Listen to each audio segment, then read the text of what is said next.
Hello नमस्कार साथियों, स्वागत है आप सभी का आज के सेशन में। और आप सभी को बहुत बहुत बधाई देता हूं कि आप सभी ने अपनी रीट प्री की परीक्षा पास कर ली है।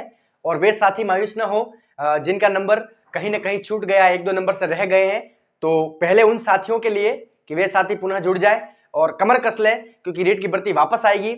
आप एक दिन जरूर सफल होंगे। लेकिन जो अभी हम जो बात कर रहे हैं कि रीट प्री का जो रिजल्ट है वो जारी हो चुका है और इसमें बहुत सारे बच्चों ने सफलता हासिल की है लेवल फर्स्ट और लेवल द्वितीय के लिए। तो उन सभी बच्चों के लिए या उन सभी मेरे भाइयों के लिए मैं एक छोटा सा सेशन आपके बीच में लेकर आया हूं।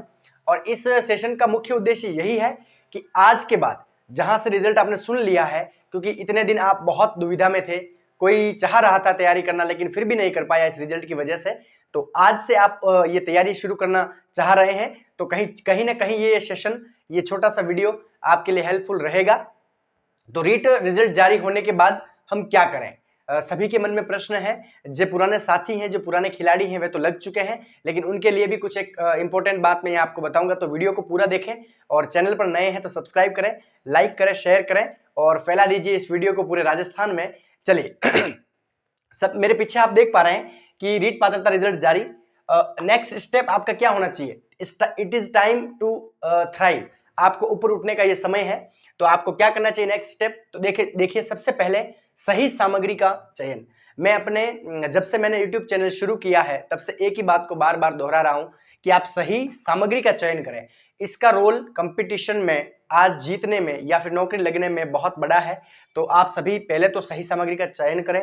भले ही आपको 1 से 2 दिन इसमें लग जाए, फिर भी बहुत से जो साथी हैं इन्होंने तो सही सामग्री चयन कर ली है। फिर भी ये सही सामग्री क्या होनी चाहिए? तो इसके लिए आप मेरे डिस्क्रिप्शन में जाकर लिंक पर क्लिक कीजिए। लेवल फर्स्ट की, लेवल सेकंड की मैंने सारी बुक लिस्ट आपको बता रखी है और कहां से कौन सा टॉपिक तैयार करना है ये तक बता रखा है। तो आप डिस्क्रिप्शन में जाइए और लिंक पर क्लिक कीजिए। तो साथियों, सही सामग्री में मैं आपको बता दूं, राजस्थान जीके के लिए आपको 6ठी से 10वीं तक के जो राजस्थान अध्ययन की बुक्स आती हैं उनको कंप्लीट करना है। उसके बाद कोई आपके पास गाइड होनी चाहिए। आप अगर कोचिंग से ले रहे हैं तो कोचिंग के नोट्स में इन जो 6ठी 10वीं जो राजस्थान अध्ययन है 6ठी से 10वीं, इसका मैटर ऐड होना चाहिए, रिवीजन होना चाहिए। नोट्स आपके ऐसे बनने चाहिए जो आपको दोनों तरह से मजबूती प्रदान करे। लॉन्ग टर्म नोट्स भी होने चाहिए ताकि आपका कंटेंट छूटे नहीं। शॉर्ट नोट्स भी होने चाहिए, जब उस टॉपिक खत्म हो उसके नीचे आप 5 लाइन में शॉर्ट नोट्स बना दीजिए। उससे क्या होगा कि आप जब एग्जाम देने जाएंगे तब वो फैक्ट्स आपके अचेतन माइंड से जरूर आपके चेतन माइंड में लौटेंगे। तो चलिए, सही सामग्री का आप चयन कर लें। पात्रता आपकी क्लियर है, एक जंग आप जीत चुके हैं। उसके बाद बात करेंगे सिलेबस याद करें। थर्ड ग्रेड का देखिए विज्ञप्ति आएगी, सिलेबस भी कुछ छोटे मोटे पॉइंट्स बदलेंगे जरूर, लेकिन मेरे हिसाब से जो पुराना सिलेबस है 2022-23 वाला, उसको प्रिंट आउट करिए, आप पढ़िए कहाँ से टॉपिक उठाया गया है, उस सिलेबस को अध्ययन कीजिए, याद कीजिए कि इस टॉपिक को कहाँ से उठाया गया हो सकता है। जैसे कि साइंस के टॉपिक है तो वे 6ठी से 7वीं 8वीं और 9वीं की साइंस की एनसीईआरटी बुक से उठाए गए हैं। फिर सामान्य ज्ञान में जो टॉपिक देखें कि बहुत बड़े बड़े मुगल साम्राज्य अकेला लगभग 200 क्लासेस उस पर लगती है, तो आपको उतना भड़कने की जरूरत नहीं है। मुगल साम्राज्य भी एक एनसीईआरटी का टॉपिक उठा दिया, तो आप एनसीईआरटी में जाके 10 पेज में से आपके पास 2 पेज बना लीजिए ताकि आप आगे बढ़ पाए। तो सिलेबस का अध्ययन करना क्यों जरूरी है कि आप इसको देखें टॉपिक कहां से है। आईसीटी का कुछ जो सिलेबस है, पिछली बार उन्होंने क्या किया कि आरबीएससी की 9th की जो बुक है सूचना एवं संप्रेषण तकनीकी भाग 1, वहां से तो सिलेबस को उठाया, प्रश्न दे दिया आरएससीआईटी की बुक से। तो साथियों, ये इनका थोड़ा ट्रेंड बदलता है, बहुत सारी भीड़ को छांटने का ये ट्रेंड बदलता है। लेकिन मैं चाहता हूं कि सिलेबस को अध्ययन करके आप उस पिक तक पहुंचे, उस उच्चतम लेवल तक पहुंचे जहां से प्रश्न छपते हैं या छप सकते हैं। बाकी तो देखिए कोई नहीं बता सकता कि कहां से प्रश्न आएंगे, लेकिन वहां तक जाना, वहां तक अपने आत्मविश्वास को जगाना बहुत बड़ी बात है। तो आप ध्यान रखें, सिलेबस को याद कर लें, सिलेबस पर अध्ययन करें। इसके बाद जो विशेष पॉइंट है पात्रता के संबंध में जानकारी। साथियों, पात्रता के संबंध में जो जानकारी के बारे में मैं आपसे कह रहा था कि मैंने एक वीडियो भी बनाया है और इस डिस्क्रिप्शन में आप देख सकते हैं। फिर भी यहाँ मैं जानकारी दूंगा कि कौन बच्चे कितने नंबर लाएंगे। तो खासकर मैं सिर्फ छोटी सी जानकारी आपको प्रदान करता हूँ। पात्रता में नॉन टीएसपी के जो जनरल 60% आपको अंक लाने हैं, यानी कि 150 में से 90 प्रश्न आपके सही, आपको पता ही है। और कोई एमबीसी ईडब्ल्यूएस ओबीसी है तो उनको 82 नंबर लाने हैं। पिछली बार 82 को वैलिड किया था और 82.5 बनते हैं इस विज्ञप्ति के अकॉर्डिंग। उसके बाद बात आती है यहाँ पे टीएसपी वालों की। टीएसपी में जो जनरल के बच्चे हैं उनको तो 60% या 90 अंक लाने हैं, लेकिन टीएसपी में जो ये सब कैटेगरी है जनरल की, ओबीसी, एमबीसी, ईडब्ल्यूएस के विद्यार्थी, वहां आपका फाइनल में कोई कॉलम नहीं है, आरक्षण दे नहीं है, क्योंकि टीएसपी में 3 ही वर्ग को आरक्षण है, जनरल, एससी और एसटी। ये सीधा आपके साफ साफ तौर पर विज्ञप्ति में लिखा गया है कि बाकी किसी वर्ग को आरक्षण दे नहीं होगा। तो आप ध्यान रखें वहां के बच्चों को जो एमबीसी, ईडब्ल्यूएस के हैं उनको भी 60% अंक लाना बहुत जरूरी है। तो इनसे भी कुछ बच्चे हैं जो अभी भी दुविधा में हैं और मैंने इसका वीडियो बनाया हुआ है, फिर भी मैं आपके सामने साझा कर रहा हूं क्योंकि मेरा बस एक ही उद्देश्य है, आप तक सही जानकारी पहुंचे। तो ये पहुंच रही हैं, तो आप बड़े भाग्यशाली हैं कि आपको ये चीजें पता चल रही है, लेकिन हमें कोई बताने वाला नहीं था। बहुत सारे यूट्यूब चैनल पर ये जानकारी आपको नहीं मिलेगी। तो सबसे विश्वसनीय जानकारी मैं आपको दे रहा हूँ कि पात्रता के संबंध में आप ध्यान रखें, ईडब्ल्यूएस, एमबीसी, ओबीसी, टीएसपी के बच्चे जिन्हें 90 अंक लाने हैं। फिर भी अगर कोई बच्चा टीएसपी में है, ईडब्ल्यूएस, एमबीसी, ओबीसी का बच्चा अगर मान लीजिए 82 से 90 के बीच में आ जाता है तो घबराने की आवश्यकता नहीं है साथियों। आप नॉन टीएसपी के उस ईडब्ल्यूएस कॉलम में तो वैलिड होंगे, क्योंकि टीएसपी नॉन टीएसपी के अंदर ही है, तो आप घबराए नहीं, वहां तो आप वैलिड है। लेकिन टीएसपी की जो जितनी आपको आरक्षण सीमा, लाभ, सर्विस की जो सेवा, सारे जो आरक्षण है वो आपको नहीं मिलेंगे। फिर भी आपको गिरना नहीं है, संभल जाना है और सही सामग्री लेके आपके टेबल पर। तो चलिए साथियों आगे की ओर बढ़ते हैं। हम पात्रता के संबंध में आवश्यक जानकारी के बारे में आपको मैंने जानकारी दे दी है।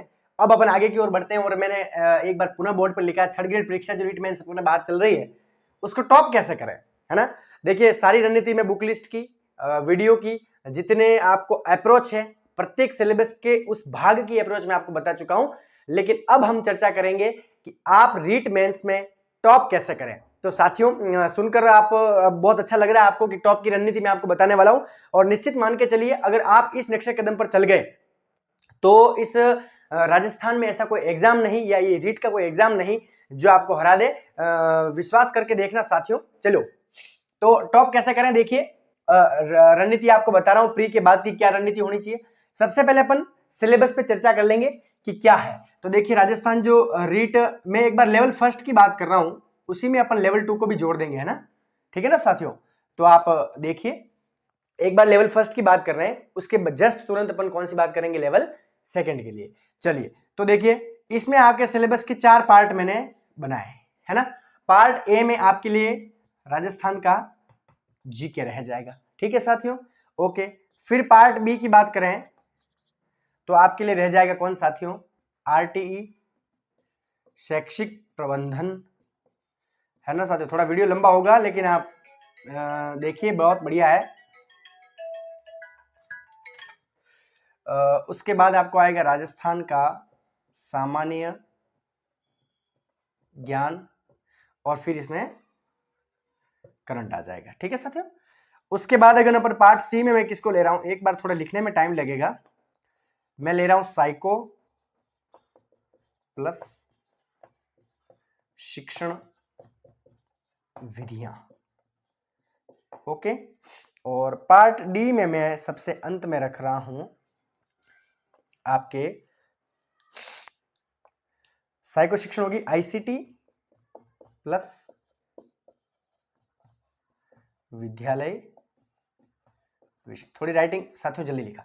देखिए बड़ा बड़ा भाग आपके सिलेबस का यही है और इस बड़े बड़े भाग पर चर्चा करते हैं। तो देखिए राजस्थान जीके के लिए आपको क्या करना है, 6ठी से 10वीं की किताबें आपको पढ़नी है, ठीक है ना, 6ठी to 10वीं राजस्थान अध्ययन, ठीक है साहब, प्लस एक गाइड लेके चलिए आप, ठीक है साहब।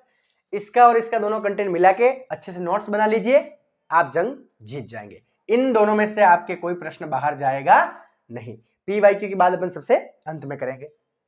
फिर पार्ट बी के बारे में कि सर आरटी कौन सा, तो साथियों आरटी के लिए आप गूगल से डाउनलोड करें, गूगल से आरटी ऑफिशियल डाउनलोड करें, उसको 10 बार पढ़ें, डेली हो तो मेरे हिसाब से 1 घंटा डेली सुबह का इस आरटी के नियम को दे दीजिए, 10 दिन में आरटी आपकी अंगुलियों पर होगी। और उसके बाद शैक्षिक प्रबंधन की बात करें तो इसके लिए पत्रिका आती है सीवीरा पत्रिका, है ना, शिक्षा विभाग राजस्थान की एक पत्रिका आती है जो महीने में अपने शैक्षिक नवाचार और उन्नयन जो कार्य करती हैं वो सारी चीजें इसमें दे रखी है। कोई गाइड लाते हैं फिर भी इसको पढ़ना जरूरी है। ये ऑथेंटिक स्रोत है जहां से प्रश्न बनेंगे, गाइड के साथ आप इसको प्रेफर कर सकते हैं। कोई बड़ी ज्यादा बुक नहीं है और ये बड़ी आती है तो आप जल्दी जल्दी इसको पढ़ लें और जो अपने काम की चीजें वो नोट्स में बता दीजिए। राजस्थान का सामान्य ज्ञान वैसे ही इस जीके में क्लियर हो जाएगा। कोई और टॉपिक है तो आप उसको स्किप भी कर सकते हैं, यहां आपको ज्यादा फंसने की जरूरत नहीं है। सिलेबस पर चर्चा कर रहा हूं, फिर अंत में आपको पूरी बताऊंगा क्या है रणनीति। उसके बाद पार्ट सी में साइको है ना, शिक्षण विधियां। देखिए साइको के लिए आपको एक बात ध्यान रखनी है कि साहब इंग्लिश टर्म कभी भूलेंगे नहीं, है ना। इंग्लिश टर्म को नहीं भूलना है, साथ साथ जो थ्योरी अगर प्रैक्टिकल जो भी है इसमें वो आप उसको इंग्लिश में लेकर चलें। ऐसा नहीं कि पूरी साइकोलॉजी ही इंग्लिश में पढ़े, ऐसा बिल्कुल नहीं है। आप उसके इंग्लिश टर्म याद रखें ताकि आपको पेपर में कहीं ना कहीं इंग्लिश टर्म देखने को मिलेंगे। शिक्षण विधियों की बात करें तो आप देखिए सब्जेक्ट में हिंदी की शिक्षण विधि कर लीजिए, आपकी हिंदी की करने से गणित की और भी जो है देखिए उपचारात्मक शिक्षण है, निदानात्मक परीक्षण है और उसके बाद जो मूल्यांकन है, 4-5 टॉपिक तो सेम है। ऊपर के जो 2 टॉपिक है मुख्य सहायक सामग्रियां हैं तो सभी में सेम ही होगी। तो शिक्षण विधि में आपको ज्यादा टाइम खर्च नहीं करना है और ये कम समय में बहुत ही अच्छा आपको फल दे सकता है अगर इसको पढ़ने की अप्रोच आपके पास सही है। इसकी गाइड की बात करें तो बुक लिस्ट मैंने आपको सारी बता रखी है, मेरे इस चैनल में आप देख सकते हैं। इन सभी पूरे सिलेबस को पार्ट वाइज मैंने बता रखा है, फिर भी आपको मोटी मोटी चीज बता रहा हूं। करंट की चीज भैया यहाँ छूट गई थी तो आप क्या करें, डेली एक अखबार पढ़ें, ठीक है साहब। उसके बाद अगर बात करें अपन तो उस डेली अखबार के साथ आपको क्या लेके चलना है, कोई भी क्रोनोलॉजी। कौन सी क्रोनोलॉजी? आप कहेंगे सर मैं 4 महीने का एक साथ करंट पढ़ूंगा, कोई बात नहीं पढ़ लीजिए। आप कहेंगे महीने भर पढ़ूंगा, कोई बात नहीं पढ़। अखबार आपको डेली पढ़ना है ताकि आप राजस्थान में होने वाली सारी घटनाओं से परिचित हो। एक ध्यान रखना, करंट में सबसे इंपॉर्टेंट है खेल। कौन सा? इस पे फोकस ज्यादा करना है क्योंकि खेल से बहुत सारे प्रश्न पूछे जाते हैं, है ना, खिलाड़ियों से और खेल से। उसके बाद आईसीटी है साथियों, तो ये तो आपको आरबीएससी की भी नई बुक्स भी आई है और आरएससीआईटी की बुक भी है ना, वहां से तैयार करना है। और विद्यालय विषय आपको पता ही है, एनसीईआरटी जिंदाबाद है ना, जहां से आपको सिलेबस टॉपिक मिले वहां से इसको पूरा कर लीजिए। राजस्थान जीके 50 प्रश्न है, पार्ट बी 40 प्रश्न है, 90 और ये 30 और ये भी 30। इसका मतलब कुल आपके 150 क्वेश्चंस हैं और 300 अंक होंगे। जो पुराना पैटर्न है मैं वही बता रहा हूँ, 1/3 नेगेटिव मार्किंग। बाकी और कोई बात है तो वो अपन एडवर्टाइजमेंट आएगा आपका, उसके बाद में बात कर लेंगे। तो देखिए साथियों, मोटी मोटी जो मैंने ये चर्चा की है इसको जल्दी जल्दी मैंने आपको इसलिए बताया है क्योंकि आप सभी इससे परिचित हैं। अब मैं आपके सामने कुछ पॉइंट्स रखता हूं जो ये सिलेबस पर हमने चर्चा की है। तो राजस्थान जीके को तैयार करने के लिए आपको राजस्थान अध्ययन को नहीं छोड़ना है, इससे आप टॉप कर जाएंगे। एक गाइड आपके साथ में रखनी है, कोई सी भी गाइड लाइए, सारी गाइड अच्छी होती है। 90% मैटर सेम होता है, लेकिन मेरे हिसाब से अगर आप प्रीफर करना चाहें तो नाथ पब्लिकेशन की जो तीनों हैं कला संस्कृति इतिहास और भूगोल की, वो ला सकते हैं। उसके बाद मैं दिनवाल को प्रीफर करूंगा, वो भी बहुत अच्छी बुक है। दोनों में से आप लाकर तैयारी शुरू कर सकते हैं। उसके बाद अपन 50 प्रश्न आएंगे। तो देखिए समय का आपको पूरे दिन जितनी स्टडी करते हैं उसमें से 1/3 भाग इसको देना जरूरी बनता है। फिर बी पार्ट है जिसमें आरटी शैक्षिक प्रबंधन राजस्थान सामने का करंट लिया है, जो 40 प्रश्नों की श्रृंखला है। इसमें आपको शैक्षिक प्रबंधन कोई गाइड से पढ़ते हैं तो बढ़िया है, लेकिन शिविरा में से आपको छांट के कुछ पॉइंट्स बनाने हैं। करंट के लिए आपको डेली अखबार पढ़ना है, वही मैं वो सारी चीजें रिपीट कर रहा हूं ना, तो ज्यादा आपका टाइम खराब हो रहा है। उसके बाद आईसीटी वगैरह ये सारी चीजें आप देख चुके हैं। तो अब मैं आपको बता रहा हूं कि आपको टॉप कैसे करना है ना, कैसे इसकी अप्रोच होनी चाहिए। 3 अप्रोच आपकी हो सकती है, एक तो बाई बुक से हो सकती है, बाई कोचिंग से हो सकती है ना, या बाई नोट्स से हो सकती है। जो पुराने साथी हैं वे नोट्स बना चुके हैं तो बस उनको कुछ नहीं करना है, नोट्स में जो ये 6ठी 9वीं वाली जो एनसीईआरटी है इनका मैटर जोड़ने के बाद पीवाईक्यू करने हैं टॉपिक वाइज, तब आपका जाके एक टॉपिक पूरा होता है। नए बच्चे हैं जो चाहते हैं कि सर हमें कोई किताब से समझ ही नहीं आता, आप किताब की बात तो कर रहे हैं लेकिन समझ ही नहीं आता, तो आप कोचिंग का सहारा ले सकते हैं। कोचिंग के नोट्स में राजस्थान अध्ययन और एनसीईआरटी का मैटर डालिए, फिर पीवाईक्यू कीजिए, आप ये जंग जीत जाएंगे, टॉप कर जाएंगे। बहुत अच्छी रणनीति है ये।